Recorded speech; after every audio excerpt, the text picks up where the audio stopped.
All right, we're going to kick this off talking. I'm realizing as we were talking backstage too, how much in common we have with directors in Episodic when we're coming at this from like a guest star and co-star perspective, because we're guests on that set there for 1 or 2 episodes. And in very many situations, y'all are too, you know, we're all trying to color within the lines that are built for us and just figure out how and when we can push outside just a little bit. So we're going to talk in terms of that kind of path. So there's this meme that I've seen online that I love. And it talks about your career trajectory. And there's an arrow going from the bottom corner, bottom left to the top right. That's how a career goes. And then beside it, it says reality. And it's like this crazy squiggle, you know. So first, I would like to hear about your career trajectory. What got you in the entertainment industry to this point today? Well, it's really, it was bizarre. When I was a kid, I didn't know what I wanted to do, but I was 10 years old and my dad showed me how to make a contact print on a printer. And I knew photography, that's it, man, I got to do that. So my dream was to get out of high school and go work for Life magazine. That was like the coolest thing, right? That was I'm going to do that. So my wife and I got married right out of high school. Life magazine went belly up. And I'm going, oh shit, what do I do? And in those days when you're young, you have 2 things you do because that's all you can afford. You can go to a movie or go out to eat. So we went to movies a lot, and I never remember seeing the credits, cinematographer. And I said, geez, if one photo is great, can you imagine what a bunch of them together would be? Better. So I said, okay, that's where I'm going. And then from there, we're in Texas, and then I became a gaffer in Dallas, and then we moved to California in the early 70s, and I was a gaffer here. And I realized that photography was about light and what you see. And I still tell people, it's what do you see? I always ask them, what do you see? And that was a big deal for me. And I worked with some amazing directors who did commercials and stuff. That was amazing. And then some of the cameramen I worked with would always go, hey, Felix, there's a set. Go ahead, light it. I'm going to be right back. And I go, wait a minute, hold on a second.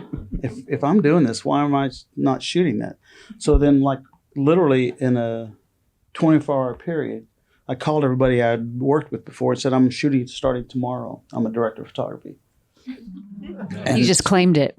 Yeah, and started working right away. And then the same thing happened in directing. I said, I'm going to direct. And then you move on and you start directing. But it was a harder turn to be a director. But I've always fought the battle all the way. I refused to take no for an answer. And I remember when it first started, a funny little short story, when I was just in Hollywood, just trying to get work, just to stay alive. And my wife and I were struggling. And Hollywood was the place to go for commercials. So all the film companies were on Sunset and right in that area, all around Paramount Studios. It was all in there. Raleigh Studios was the only independent studio at the time. That's where all the commercials were done.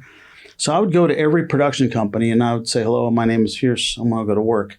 And they all said the same thing. The girl at the desk said, I'm sorry, we have nothing. So I did that every week, every company, every time. And the third week, I finally went to this one girl. I said, look, I just want to say thank you you've been the nicest person in this whole group. And I want to thank you. It's been a real struggle. And to come here and you at least smile, you're not an asshole. And she said, well, hold on a second. And that's where I started working. And from there, I freelanced. We were all freelance. None of us ever had a job. And that's, for all of you guys, just be aware, this is not an easy business. It's a business from passion.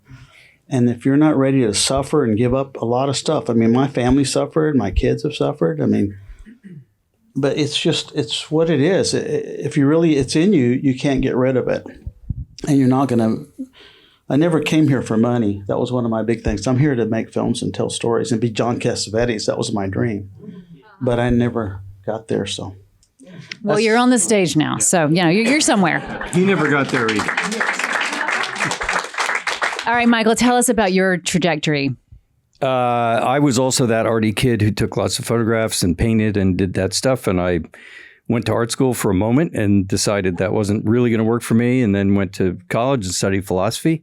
My first job in movies was answering the phones for Francis Coppola. And I got that job by going around. I was in San Francisco. I went to everybody I could find who had anything to do with movie making in any form. And so I started at the bottom there and worked for a few years with Francis, and then went to film school and made movies in film school. And once I got out of school, I had work to show. And so, yeah, I've just been directing since then for 35 years or something like that. A long time, more than that. Yeah.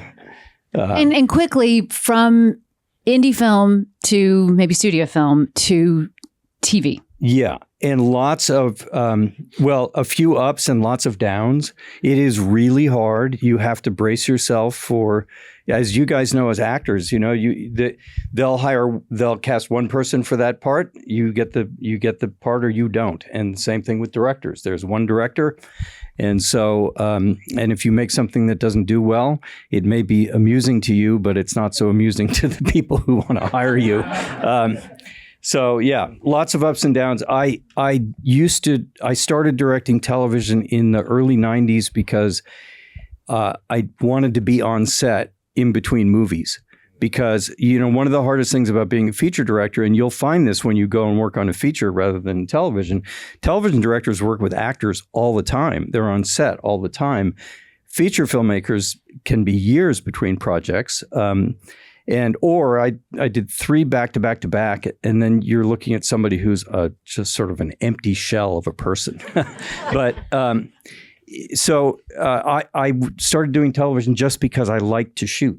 I needed to be on set, and my friends all said, "You're crazy. Why are you doing this? Television is so awful." I said, "Nope. I like to be on set. I like to make stuff. I like to work with actors," and that turned out to have been a good move because as features started getting less interesting to me because the material in television, cable, all that stuff started to get really good, I was able to do some really good things in television. And that's where I've been the last 10 years or so, and very, very happily. Nice. Yeah. Thank you. Catriona, how about you? What's your path in Australia and then from Australia to here? Well, obviously I'm Australian, and we moved here. My son's in the front row. We moved here 6 years ago. But I mean, I suppose for me, there's no industry. It's probably a bit more like Canada. And so I'm adopted, and I'd met my biological mum and my biological dad, and I was just quite like an anarchist, I suppose, in my life. I was a drummer in a punk band, I was an academic. I've done a lot of things, and philosophy actually, which is really interesting because what is it to be human? And I went to NYU Tisch as a writer, so I started off as a writer, and I was really interested in what is it to be human, and so I ended up interning with Ridley Scott's company, and I read every script that there was to be had, and I was living in a bongo van in Jeff Murphy, I really kind of walked the talk, and it's not easy, but I'm quite stubborn, and then years later I went back to Australia, and I was doing music videos, but I also did cultural mapping in Aboriginal communities in Australia, and so I've really done it all. I've done documentaries, but cultural mapping is maybe we'll go to the desert and we'll see the last 6 tribal language speakers in this particular group, and I would sit there and I would record all the stories. And Aboriginal people they don't always say a lot, but it's very body language heavy, and so I learnt to be really good at listening. And it was a really great skill. So I've been to NYU Tisch, and I know how to break down a script, and I know all that stuff. But I feel when I look back, I think about that time in the desert, just me and a cameraman sitting in the dirt, listening to these people tell these amazing stories and doing it for posterity because they're all gone now. So it's been a very eclectic journey. Like, talk about, yeah. My son is over there, and when he was 2, he was on my hip, and I was directing my first feature film in a very remote part of Australia, and I've just gone all around the world. I'm a single mum, and I've just sort of followed this interest in telling stories and how powerful stories can be. And anyway, so the Ridley Scott of it all came back. He was doing Alien Covenant in Sydney at Fox Studios, and I don't know, I think 8,000 people wanted to slab. That's what we say in Australia, slab. It means you have to bring a slab of beer. And so anyway, 8,000 people wanted to shadow him on Alien Covenant, and because I'd done, I'd interned with him back in the day out of NYU, I hung out with Ridley, and he said, if you want to die happy, get a green card and move to the States. So 6 years ago, just before COVID, we moved, and here we are. And it's been, of course, I thought I would have done 5 feature films by now, and I'm such a fan of your work. I'm so happy to be sitting here with you, kind of like, but the industry changed under our feet, and it's become television. And I have to say, I'm match fit. I work a lot. And I work with a lot of amazing actors. I just work with Paul Reiser and Courtney B. Vance and all these amazing. So I'm very lucky to be here and with this wiggly wobbly story that brought me here. So, well, I think it's a good reminder for all of us that's everybody's path. It's that kind of a thing. That is life. And I have a quick question based on something Michael said, just from all of you really quickly. Do you ever take acting classes to work with actors better? Yes. I never did. I was told by a guy named Thomas Carter, said, you need to take acting classes. I said, no, I don't want to be influenced. I want to feel it. Let me do my thing. Yeah. And that's what I've always done.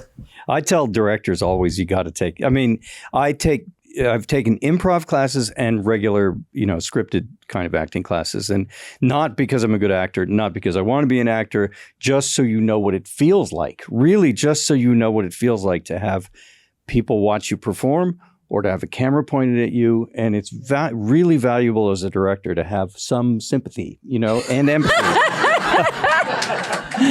You're not going to yell at an actor if you've tried it and you know how hard it is. You're just not going to. Yeah, I was an actor in Death and the Maid, and I had to go into therapy for 3 months. It was so hard, so I bow down and kiss your feet. Yeah. Okay, so on tonight's talk, I'm coming at this obviously from an actor's perspective, and I'm thinking in terms of like guest stars and co-stars when we all meet on set, and we'll kind of do it in 2 parts, like in the before we get on set part, the casting and the table read, and then the on set part and how we all interact. One of the other things that I was sort of realizing backstage is that, like you said, there's always one director, a few guest stars, a few co-stars, but to have you 3 be here together, it's rare for y'all to be able to talk to each other. So if there's ever any conversation, that you want to continue in front of us, please do. We want to hear all this camaraderie happening. About 30 years ago, the Directors Guild had a feature directors evening where they gathered together film directors to have a dinner. And we all looked at each other, and none of us had ever really spent time, once we'd become directors, with other directors. And we laughed, and we ended up talking about what kind of shoes do you wear on set. And that was the conversation that went through the entire evening. What'd you come up with? What brand needs to sponsor directors? It's all changed since 30 years ago. All right. Well, I'll kick us off with our first question that's very director specific, but also episodic TV specific. What is your perception of a show's expectations of you when they bring you on? And how do you put your creative stamp on your episode? It's a big question. It depends. Well, they want you to make your days. They want you to elevate the material. They want you to get on with everyone. They want you to be polite to the writers who are always beside you now on set.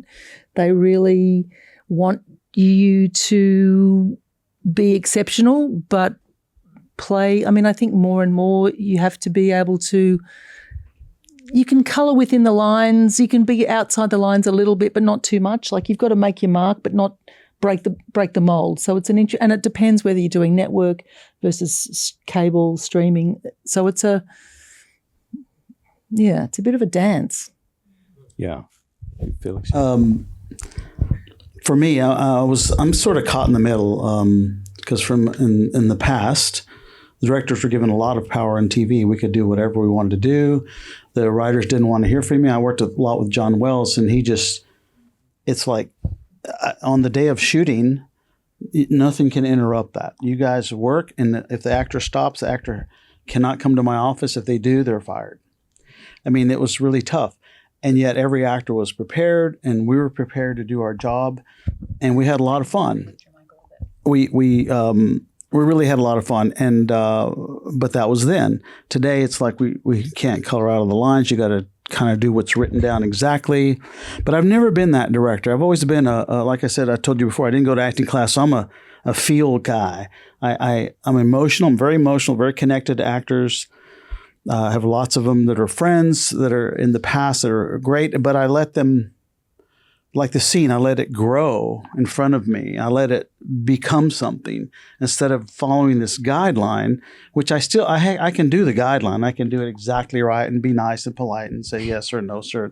But it's like I can't live there. So I let people feel it. And when I design the shots, I don't design them ahead. I do design them ahead of time because you have to have this information so that, well, did you do your work? Yeah, it's right there. See all that? Everybody got it? Okay, now toss that. And I wait for it. I want to see it. And that's why I didn't take acting classes, because I wanted to be moved. Move me. I don't need to know what you feel. Just make me feel something as a person watching you.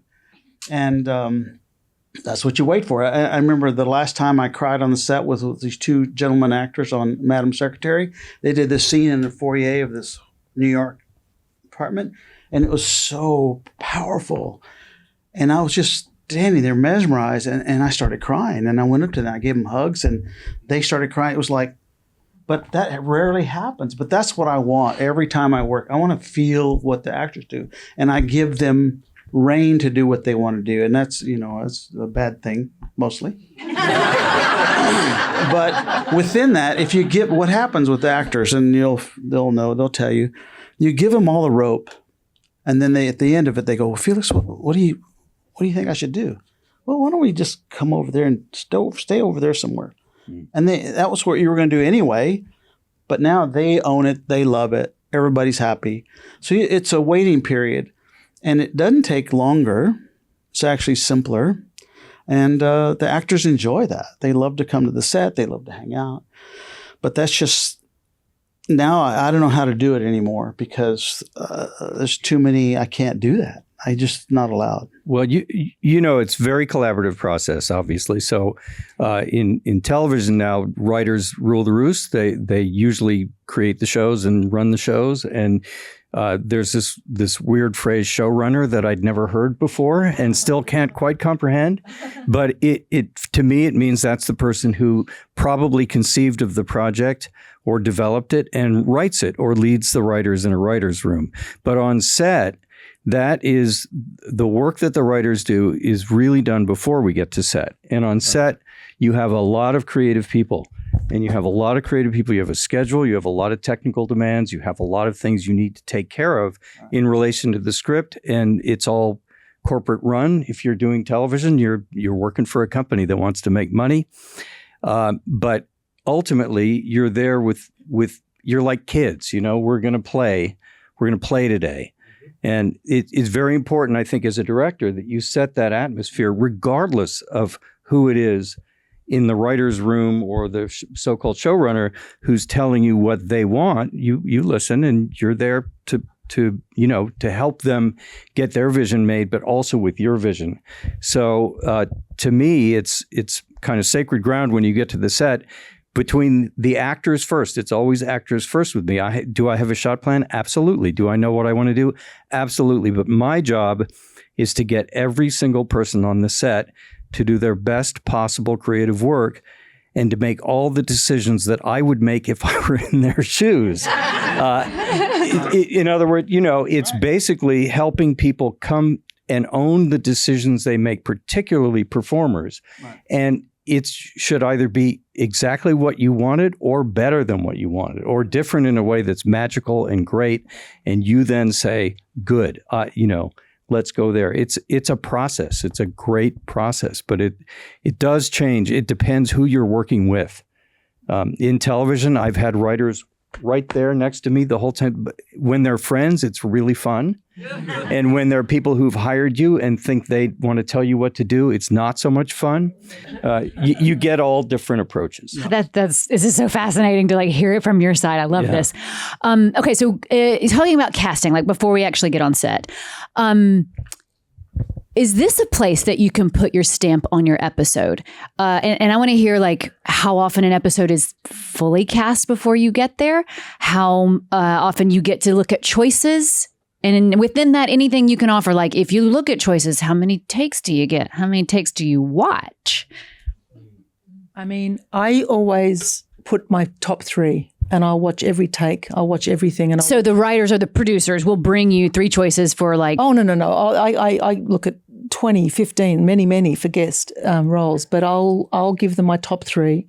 And usually I would say 80% of the time I get my number 1, but often there's, someone else has a different opinion, maybe the studio, and it's maybe it's not quite, doesn't go my way, but that's normally how it goes for me. Okay, quickly to break that down. You get sent 20, 15 or 20, you look at them, you pick your top 3, and then one of those is cast, or those 3 are called back and you have a live Zoom session or live in person, and then that person gets cast. Oh, I'd never do that. I just cast. Oh, no, I like live auditions. I'm very old fashioned. Yeah. And so how often do you get that these days? I fight pretty hard for it. Generally what happens is it also depends. Are you doing a pilot? If you're doing a pilot, you're doing a lot of casting. Yeah. You're doing a whole lot of casting. If you're coming in just to direct somebody's episode, then obviously the principals have been cast and you can look at their work on the show because you can see what they've done to that point. Guest stars have not been cast usually. Sometimes they are. I don't know if I've ever stepped in and had everybody cast, but casting director will send you tapes nowadays, self-tapes, since COVID, and they will have weeded those out a bit. So you might look at 10, 15, maybe 20. I look at them. Depending on my relationship with the showrunner and how controlling they are about that sort of thing, I'll either pipe up right away or sit back a little bit. But I always, if it's a crucial role, I do everything I possibly can to either bring them in person, which is huge, or to have a virtual session, which is fine. I mean, it's better acceptable. than just a tape. Yes, it's better than, and for tiny roles, if it's a 2 lines or whatever, and it's not crucial, I'll pick the person who does a nice job and has a good face or fits the the feel of what we need. Mm-hmm. Tone is everything. Again, going back to, there's 2 halves to whatever I talk about, because there's the first half of my life as a director, and I've been directing like 30 or 40 years, a long time. And the second half, which is the contemporary time, the last 10, 12 years. But with John Wells, you go to John Wells in ER, you had a schedule, you went to casting, live casting. A guy named John Levy was the casting director. You'd sit in the office, it'd be Chris Chulak, John Wells, and myself. Chris was the executive. And John would bring in 5 people. And they did their thing, and then they'd leave, and he'd stop and he'd bring out the pictures. He'd say, okay, which one? We go, well, then, yeah, but we'd discuss it, and we say, okay, she's it. Boom, boom, give her that one. And that one, what about, could she play the other part? And we'd save her. And then the next group would come in. And if an actor came in not prepared, didn't know the lines, John would stop it and say, leave the room, and he'd bring somebody else. He was very strict, and the casting guy, and he only ever brought you 5. And other shows lately, I was on a show recently, and I said, oh, by the guys, I'm prepping. I need time for casting to get the AD. When are we casting? I need to see tapes. And they kept saying, well, we're going to maybe do it Thursday. And I said, well, okay, let's do this. And then they call me, so yeah, Felix, it's already cast, every part. And I said, really? Excuse me. So, and I called the casting people. So do you guys, well, no, we were told not to, we were just told to do it and not send it out and stuff. I said, well. So the casting director and the made the choices with the writer producer. Did it all. And the writer producer, I asked him, he says, no, well, we know what we want. So I said, well, then you don't need me. You don't need me. And that's happened more than once. And then I hate the tapes. I hate tapes. I like live. Always like live. Because in live sessions, it can be really crazy. I mean, as you know. You also learn what it's like to interact with people. And by the way, the most important thing in an audition is to see how an actor makes an adjustment. Right. If somebody comes in and gives a perfect reading, I'm delighted. I still make them do it differently. Yes. Because I want to see what happens when, and the adjustment in the audition is going to come from you. But on set, the adjustment could come from who they're working off of. Yeah. It could come from it could come from the fact that it's raining today and not clear.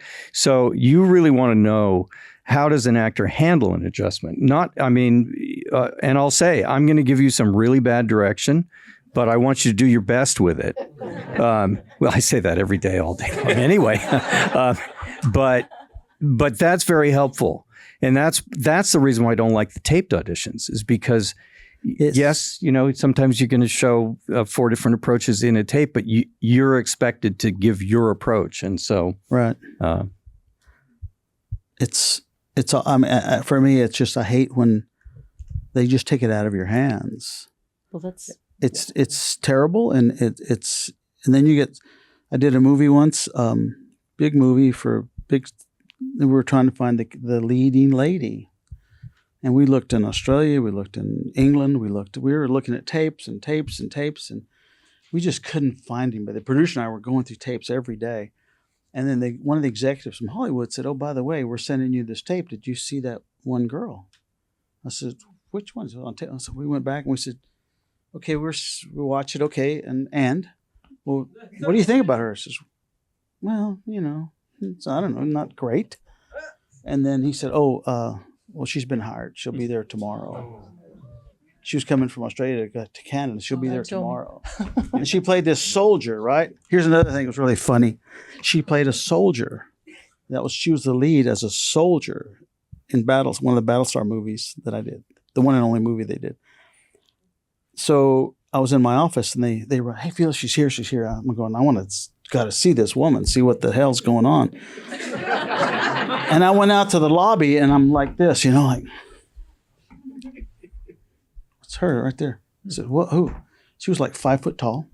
She stood up and she said, "Hi."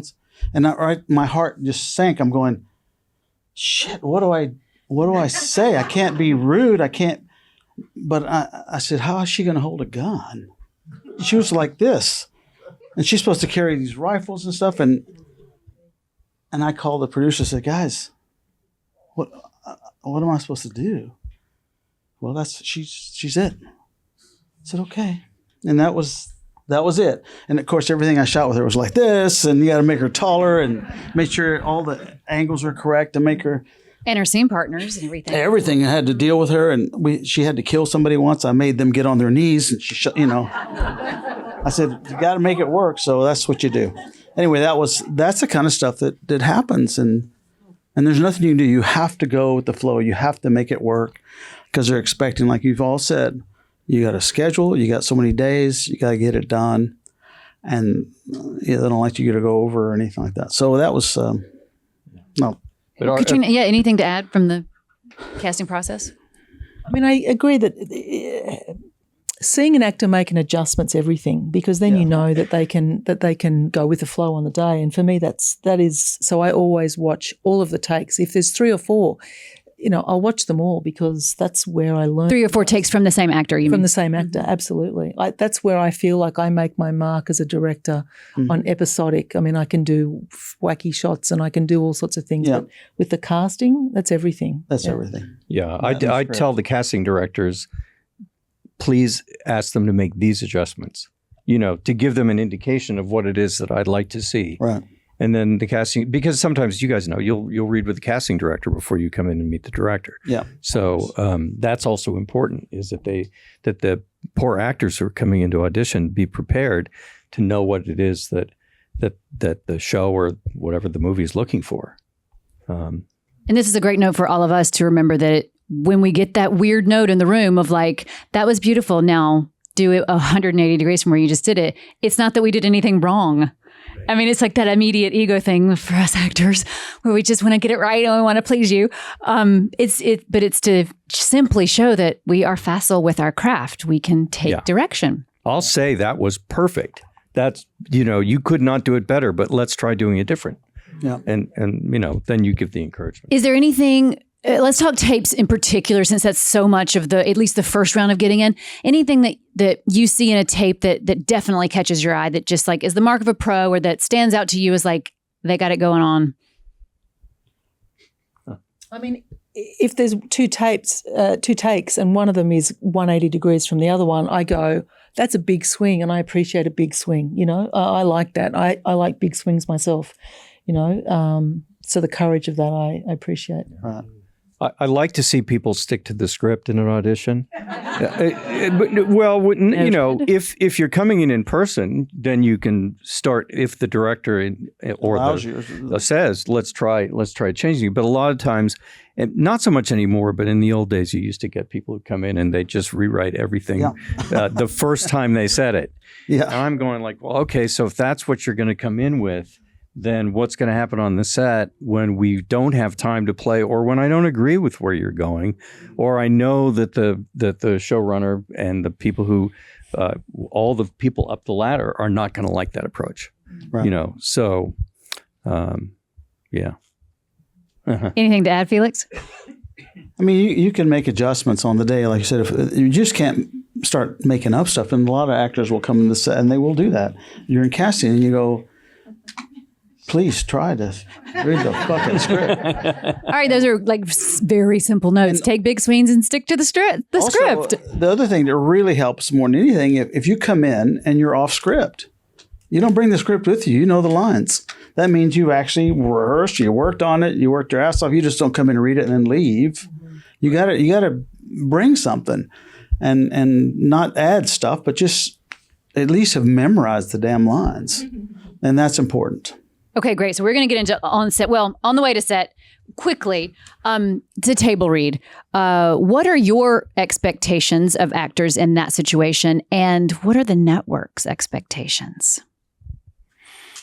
Or is it lower pressure than we all think? No, movie table reads are very different than television table reads, because in a movie table read, no actor gives a thing. It's like they challenge each other to be more boring, less engaged. I'm just like, why are we doing this? But in television, people know that might be their only chance to have a rehearsal, before you get to set. So a good television table read is engaged and has pace, and people are being very creative when they do it. And you want to see that, because it gives you, then I'll watch and I'll know what an actor is coming with and be able to give them notes after the table read, so that when we get to the set, if we haven't had time to rehearse, and in television, you do not generally get a whole lot of time to rehearse. I mean, no. I like that too, by the way, rehearsal. That was going to be my next question is if you're able to insist on rehearsal. Do any of y'all, prefer that? For a pilot, you can. Mm. And not everybody does, by the way, but I would, always on a pilot. For an episode, if you have a really difficult scene, have you guys, I've made people come in and rehearse, and it's been very helpful. I do The Boys, and sometimes there's like really big special stunt sequences, and we just have to rehearse because it's so technical. So I've had that opportunity. But if I have a guest person coming in, I always sit with them. I go and meet them in the trailer, and I want to speak with them about it, and I want them to eyeball me, and I want to be able to just see how they're feeling about it. I believe in the politics of kindness, and on set, it's a huge engine that is just all running. The crew's been there for like 7 months, and they're tired, and this person just comes in for like a day sometimes, and it's impossible. Like, how do you walk out of the trailer when you have that expectation? So I really try and, like you said, Michael, create a sacred space on set when we're actually there, and I like to all the technicians to the filmmakers, but to give us space. But before that, to be able to have a dialogue, have a conversation on the phone. I go and introduce myself. We sit down, and just so it humanizes it, so that they feel safer to be able to come in and have a go, have a swing, do it, and then have a play. and try something different. That's really important to me, because otherwise, it's like, I don't know how. I mean, I just hats off to actors, because it's a very difficult craft, Yeah, it's even that when you do everything right and you talk to them and you do it still may just not work. It just sometimes you're just baffled. It's just amazing how it can just fall apart. But a table read, they usually do them on pilots. You do a table read for a pilot or a movie. On a weekly show, I would say 50% of the time, maybe less, you do table reads. More often in comedy. No, well, yeah, comedy is the one Sure. that's actually comedy is the hardest thing to do in the world. Yes, sir. So, but I was in a table read once where the executive, the writer, a guy named who did a bunch of movies. He's a big time guy, and we did the table read, and after it was good. I mean, everybody did a great time. The day players work a little harder than the main leads because they want to know that you're there, and they're there. And then he called me about midnight or 1 o'clock in the morning. He says, "Felix, I didn't like that. I didn't like that girl. What am I going to do? What am I going to do?" I says, "Well, if we keep her and you don't like her, then we're going to be angry every day. So tomorrow you go to the office and you fire her and we get somebody else." And he said, "What?" I said, "That's the answer. And you have to pay her off because you booked her already. So you owe her all the money for the whole show." And he went, "Oh." Did he find his way to liking her? No, he fired her. Okay. He got rid of her, and we He found a way not to pay her. No, I'm sure the studio ended up paying, but it's just the table reads can be fun and work, and sometimes they work, sometimes they don't work. And again, a big part of the time, people are there they get a free lunch and they get to just say the words quickly and they're just done. They want to go. But the actors who get day players really work hard at it. They got the lines and they put a little in it and everybody goes. And then you look at the lead actors and you go, Yeah. Yeah. "You see that?" That's right. And you do. I mean, that's what you do. And they go, "Well," I said, "Come on. This is we're here for something." Step it up. Yeah, but it depends on the show, because Yeah. I've done shows with really good ensemble casts, and everybody loves to do the table read. Yeah, there's something. And it is huge. And I've seen people get fired after tables reads, and it's a very bad thing. I love a table read. It feels like a rarity these days. Like I had one, actually it was a John Wells show in Hawaii, and it was a terrible table read because they were all like, it was in the beach, they're all sandy. But anyway, you know what, I like it. It's almost like that exercise. I always do the words on set. I love the words. Yes. Not that there's a ball that we but it's like I'm watching for that invisible ball. So there is something about that table read that's like that, that you can see that transfer of energy between. But you hear the jokes. Yeah. If there's a joke, it actually comes through. Well, most of the time. And then and if it doesn't, that helps. And sometimes it doesn't. So once we're on set and we're doing our work, we've done our table read, we have an idea of what you want, what the story we're all telling together.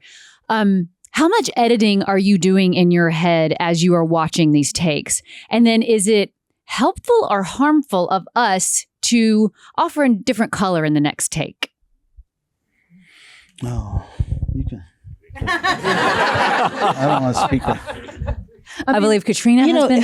So oh God! Well, like if it's I did this Bondsman with Kevin Bacon, and it was amazing. It was so much fun, and it was a first season show. And it's Kevin Bacon. He's an amazing actor, but he's finding his character, and I'm like, of course you want to. I think we wanted to play because we wanted to make sure that we were finding all of the minutiae, the character, the relationships between his family and so why would you do the same thing twice? I don't know why. I mean, right. I mean, you look for variations and you look for ways to try different things.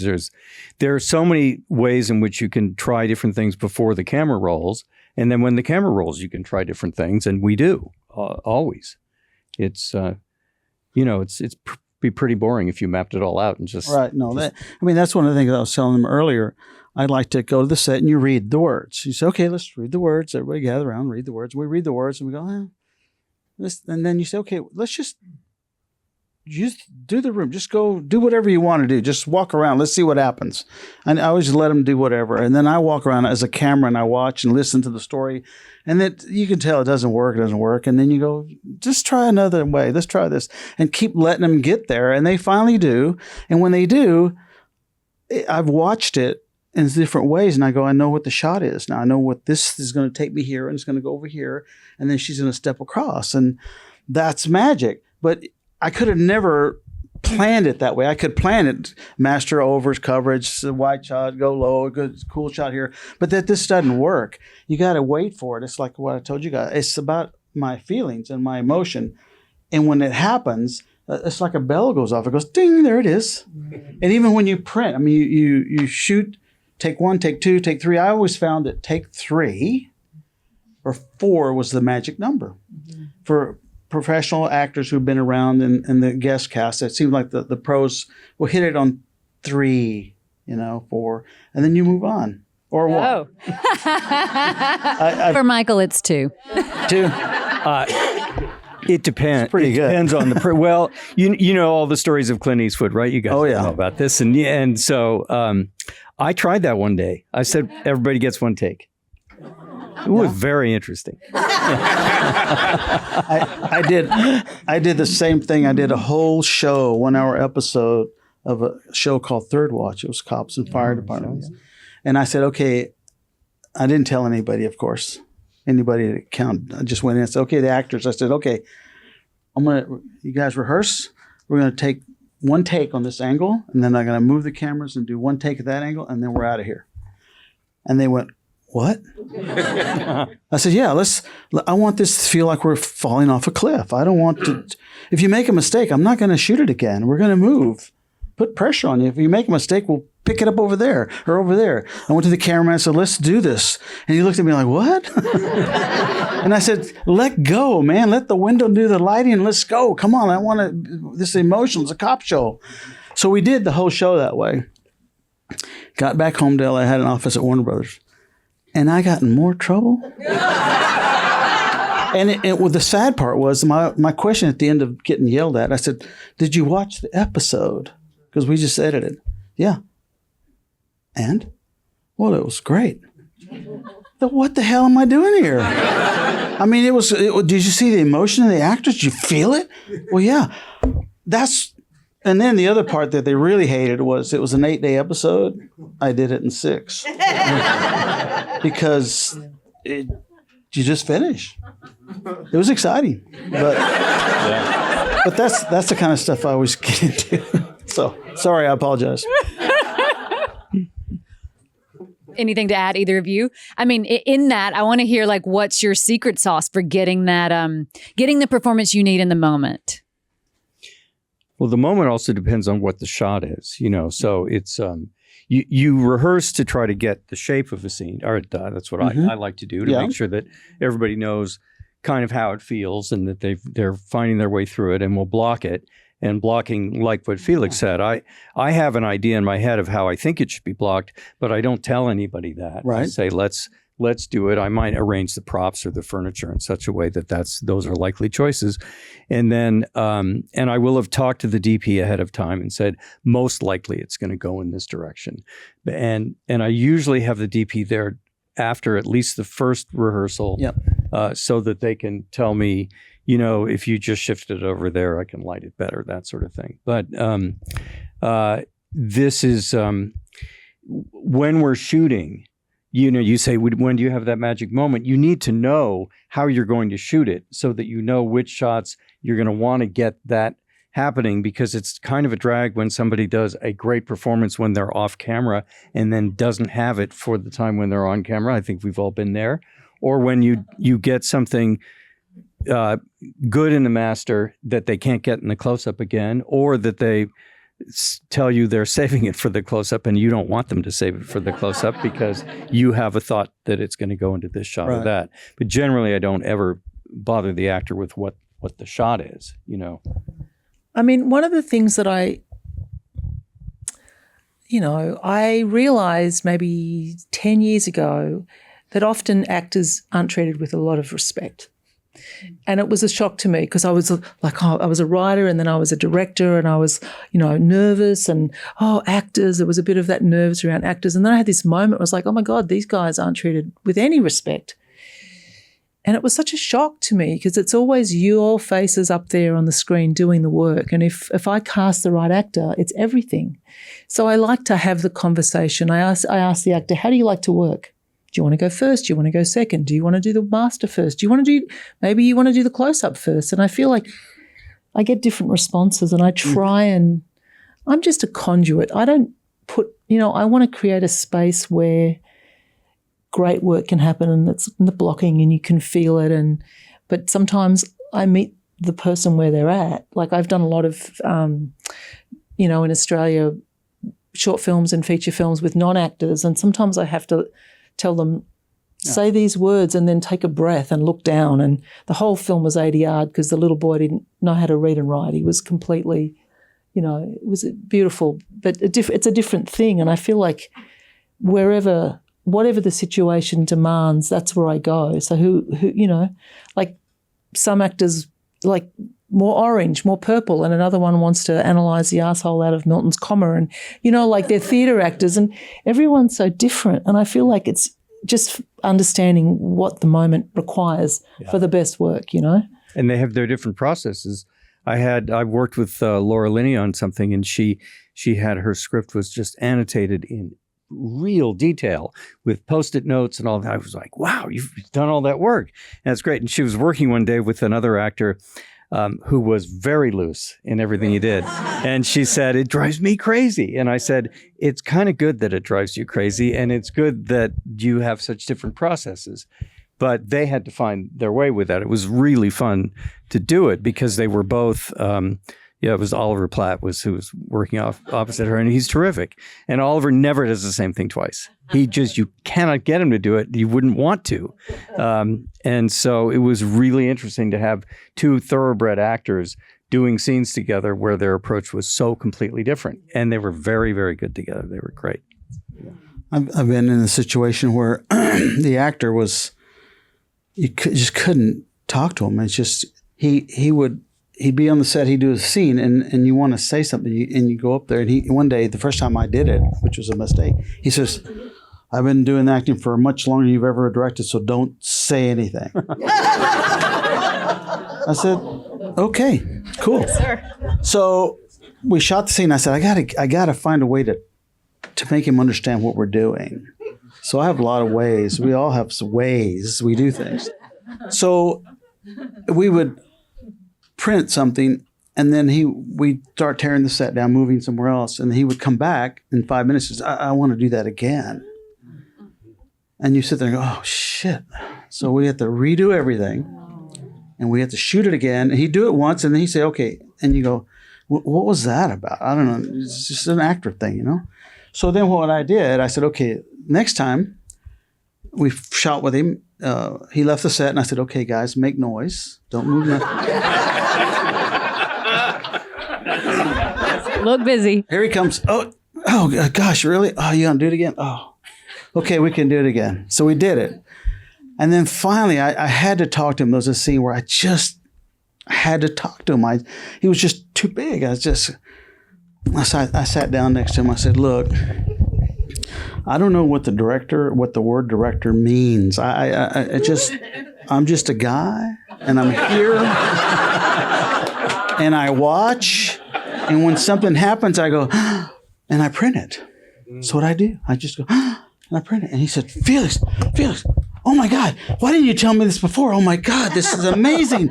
So from now on, whenever you see me do stuff and you don't like it, just nod, and I'll understand. And then when you say, you give me the breath, then I'll know we did it together. I said, okay, we got it. And that's, from then on, I would just not speak. We'd roll, and I wouldn't say anything.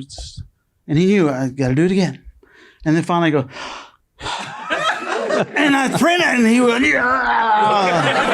and then he would leave. And that was a journey that was almost 6 months journey to get to that place where, and then he loved to work with me, and everybody else hated to work with him because he was But it was that thing. You have to figure out a way to get there. And Yeah. it's Because we're all after that same thing, that moment Right. where we all have that breath. And actors will tell you what they need to hear. it's weird. I worked with Danny Aiello, and he said, Michael, he goes, tell me I'm great. Danny, I'll tell you, no. Tell me I'm great after every take.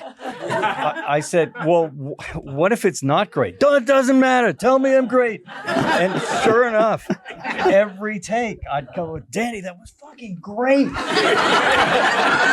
And he'd be really happy and really good. And I'd say, but we got to do it again. That's all right. That's fine. And he knew that he needed to hear that. And other actors will tell you, do not tell me I'm great. Tell me I suck. Or they don't want you to say anything because they hate anybody telling them what to do, which is like super important. Is there anybody in this crowd that wants to be told what to do? Yeah, well, generally you don't, because you want to do what you do. Right. I mean, you want to be given direction, but the fact is that the best direction allows the person you're directing to make a choice for themselves that they'll be able to stand behind. I want to know how you guys, question for me, when you want it faster, and it has to be faster, what's the magic that makes it go faster without making them feel like they're rushing? What do you do? I mean, I say play the stakes. Play the stakes. I mean, it depends because it's technical and we are editing in our heads, and sometimes it needs to be faster. And if I have a relationship with the actor, I'll say, just do it faster. Or it's like post-lunch. It's like, oh, the energy feels slow. And it is. It's like, oh, or, comedy's got to be cold. The room's too hot. It feels sluggish. Do it faster. It depends on the... I worked on a show and he was driving this fake car in the scene, and I said, we got to go faster. And he looked at me. I could tell, oh, shit, I shouldn't have said that. So... And then we finished the scene, we did the whole thing, and it got better and all that. And about midnight, 1:00 in the morning, I get a phone call from the actor.